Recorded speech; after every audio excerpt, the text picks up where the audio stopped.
Please मौलाना कादरी। देखिए madam, Shahzad साहब काफ़ी देर पहले मुझसे मेरे पहनावे पर बात किए थे, तो मैं ये शहजाद साहब को कहना चाहूँगा कि मैं क्या पहनूंगा, मैं क्या खाऊंगा, मैं क्या पीऊंगा, मौलाना कादरी, इसकी मैंने इजाज़त मेरे संविधान ने मुझे दी है। मुझे शहजाद भाई से पूछने की ज़रूरत वापस नहीं है। वही लौट कर गए सर। जी नहीं, मुझे बोलना तो पड़ेगा ना मैडम। खैर बहरहाल, अभी शहजाद भाई ने पूछा कि जो है 1991 के कौन से प्रावधान पर एतराज़ है, तो मैं ये कहना चाहूँगा कि जब टाइटल पर बहस ही नहीं होनी है तो फिर वीडियोग्राफी का मकसद क्या है, वीडियोग्राफी किस मकसद के तहत करवाई जा रही है। हम एक बात शहजाद भाई के ज़रिए बीजेपी की हायर लीडरशिप तक ये पहुंचाना चाहते हैं कि अभी आपने ताजमहल की बात की, तो सर एक काम कीजिए ना, एक लिस्ट तैयार कीजिए और इस देश से हर वक्त के लिए फसाद को ख़त्म कीजिए। आप आ जाइए, जितने भी हिंदू गुरु है, धर्म गुरु है, मुसलमान धर्म गुरु है, सूफ़ी है, जो हिंदुस्तान में हर वक्त अमन भाईचारगी का जो है पैगाम दिए हैं, इन तमाम को साथ में बिठाइए। आपके जितने और कितने दावे हैं, सारे दावों को साथ लाइए, बैठिए और देश के हालात को संभालिए, सुधारिए। अरे हम तो कह रहे हैं सर कि बीजेपी गवर्नमेंट, मोदी गवर्नमेंट काम करना चाहती है, सबका साथ सबका विकास की जब बात कर रही है, तो फिर ये आए दिन एक नया उन्वान क्यों? कभी मथुरा, कभी काशी, अब तो ताजमहल भी आ गया, अब कल और क्या आने वाला है नहीं मालूम। तो सारे मुद्दों को एक टेबल पर तय कीजिए ना। क्यों आखिर जो है आए दिन हम जो है देश की फिजा को बिगाड़ने की कोशिश करेंगे? आइए साथ में बैठ के बात करते हैं। बाबरी मस्जिद की वक्त ये बात हुई थी। एक काउंटर लीजिए सैयद जवाद का, एक और काउंटर सैयद जवाद का, उसके बाद शहजाद का चरित्र नहीं बदला जा रहा। प्लीज जवाब ले लीजिए, पहले मौलाना कादरी, उसके बाद अनुराग भदौरिया, जल्दी जल्दी। ये वीडियोग्राफी से किसे डर लग रहा है? देखिए अदिति जी, सबसे पहले तो मैं शहजाद भाई से ये कहना चाहूँगा कि आपने कहा कि 1991 यहाँ पर लागू नहीं होता, क्योंकि यहाँ पर कोई टाइटल चेंज करने की बात नहीं हो रही है। ठीक है, बहुत सही कहा आपने, लेकिन ये तो बतला दीजिए कि आखिर वीडियोग्राफी किस कारण करवाई जा रही है, दावा क्या है वीडियोग्राफी के पीछे। अब जब वीडियोग्राफी करवाई जा रही है, कोर्ट का आदेश आया है, तो कोर्ट का पालन करवाना ये प्रशासन की जिम्मेदारी है। हम भी चाहेंगे कि कोर्ट का पालन हो, लेकिन जहाँ पर वीडियोग्राफी और ये जो सारी बातें उठाई जा रही है, इसके पीछे सिर्फ एक ही मकसद है कि हमारे अपने देश की अमन की फ़िज़ा को ख़राब किया जाए, फिर से एक बार वही माहौल को रिपीट किया जाए जो 91-92 में हुआ था। तो हम नहीं चाहते कि किसी ऐसे किस्म का कोई भी हमारे देश का माहौल बने, क्योंकि कोर्ट का फाइनल वर्डिक्ट है सुप्रीम कोर्ट की कि यहाँ पर अब कोई टाइटल पर सुनवाई नहीं होगी। तो आप वीडियोग्राफी करवा लें, आप चाहे वहाँ से जो कुछ भी निकालना चाहे निकले या ना निकले, आप उसका प्रोपोगंडा कर ले, लेकिन टाइटल पर तो बहस होने वाली है नहीं। तो फिर ये सारी चीज़ें क्यों की जा रही है? देखिए, मैं किसी का मुखालिफ नहीं हूँ। क्या दिक्कत हुई जब इतनी क्लैरिटी आपको है? नहीं, आपको जब इतनी क्लैरिटी है जी मौलाना कादरी, जब आपको इतनी ही क्लैरिटी है, तो फिर आपको दिक्कत क्या है? फिर आपको दिक्कत क्या है? और क्यों वीडियोग्राफी कराई जा रही है, क्यों सर्वे कराया जा रहा है? सवाल का जवाब तो शहजाद पूनावाला ने दिया, लेकिन बार बार आप और ठीक है, जवाब ले लीजिए प्लीज। देखिए शहजाद भाई, मैं आपको शुरुआत में बात कह चुका हूं कि मैं किसी का मुखालिफ नहीं हूं।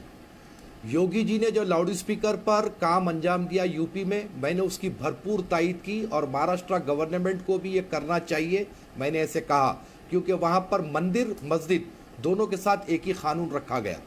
अब रहा साहब ज्ञान व्यापी मस्जिद की जो बात की जा रही है, अभी आपने जो अल्फाज इस्तेमाल किए कि विवादित ढांचा, शहजाद भाई इस किस्म की हम बात ख़तई तौर पे नहीं करना चाहिए जिससे कि विवाद बढ़े। आपको कोई हक नहीं पहुंचता कि आप उसको विवादित ढांचा कहे, क्योंकि वहाँ पर नमाज हो रही है, बरसा बरस से नमाज हो रही है। हिंदू पक्ष का दावा अपनी जगह है, मैं उसको जो है चैलेंज नहीं करना चाहता हूँ, क्योंकि जो भी है कोर्ट ने आदेश दे दिया है, और सुप्रीम कोर्ट के आदेश के बाद अब टाइटल बदलने का सवाल ही पैदा नहीं होता, ये बात तय है। और आपने कहा कि हिजाब, अरे सर, आप लोग सुप्रीम कोर्ट के ऑर्डर का उल्लंघन हुआ और यहां पर ये वाराणसी कोर्ट का ऑर्डर हो गया। अब जब हम हाई कोर्ट के ऑर्डर के खिलाफ में अगर हम सुप्रीम कोर्ट जाते हैं तो इसमें अदालत की बात ना मानने वाली क्या बात हुई सर? सुप्रीम कोर्ट तो सुप्रीम है ना। अगर हाई कोर्ट के ऑर्डर से मुझे इख्तिलाफ है तो मुझे पूरा हक है, संविधान मुझे हक देता आज है की कि मैं जो लोअर सुप्रीम कोर्ट जा कोर्ट जो सकता है, हूं। जो लोअर कोर्ट है, लोअर कोर्ट सर्वे वीडियोग्राफी को लेकर मैं सवाल कर रही हूं। मैं चाहती हूं आज हम मुद्दे पर आए। ज्ञान वापी मस्जिद की बात हो रही है, अनुराग भदौरिया हमारे साथ है। ज्ञान वापी मस्जिद पर हायर कोर्ट में, बट इस तरह की भड़काऊ बयानबाजी तो नहीं होनी चाहिए, इस पर सियासत तो नहीं होनी चाहिए ना। देखिए अदिति जी, आप असद साहब के बयान को जो भड़काऊ कह रही हैं। आप कोर्ट ऑर्डर की बात कर रहे हैं ना मुझसे, बताइए। ना सुनिए अदिति जी, कोर्ट का ऑर्डर तो सिर्फ वीडियोग्राफी का है और उसमें भी जो है लिमिट्स बता दी गई, कहां तक के जाएंगे कहां तक के नहीं जाएंगे। ठीक है, रहा सवाल के अब जो कल से बवाल मचा हुआ है कि ओवैसी साहब के बयान पर, तो मैं उस पर यह कहना चाहता हूं कि हमारे अपने देश के पास्ट को अगर आप देखेंगे तो जिस तरीके से मंदिर मस्जिद के विवाद पर कितनी कत्ल हुए, कितने गारतगिरी हुई, कितने परिवार तबाह हुए, ना ये बात आपसे छुपी हुई है ना मुझसे छुपी हुई है। बाबरी मस्जिद का फैसला एक ज़माने के बाद सॉर्ट आउट हुआ और उस पर मुसलमानों ने सुप्रीम कोर्ट का आदर करते हुए फैसले को माना। और वो फैसले पर टिप्पणी हम नहीं करेंगे कि किस बुनियाद पर दिया गया। तो ओवैसी साहब जो कह रहे हैं वो ये कि आप एक नया मसले को छेड़कर बैठे हैं, जबकि सुप्रीम कोर्ट की फाइनल वर्डिक्ट है कि टाइटल पर बहस नहीं होगी। जब टाइटल पर बहस ही नहीं होगी तो वीडियोग्राफी करवाने से क्या मैं आपसे सवाल क्या पूछ रहा हूं, आप चले कहां गए सर? आप चले कहां गए? आपने खुद ये कहा कि कोर्ट ने कहा कि वीडियोग्राफी होगी, कहां तक होगी, हो गया। तो फिर उसमें ये कहां से गुंजाइश रह गई थी कि मुसलमानों के खिलाफ हिंसा हो पाए? उसमें ये गुंजाइश कहां से रह गई थी कि मुसलमानों के खिलाफ ब्लडशेड का रास्ता खुलता हो? आपको हम ये कहां गुंजाइश रह गई थी? आपने तो खुद ही ये बात कही ना। हर बात को आप कोर्ट से मत जोड़िए।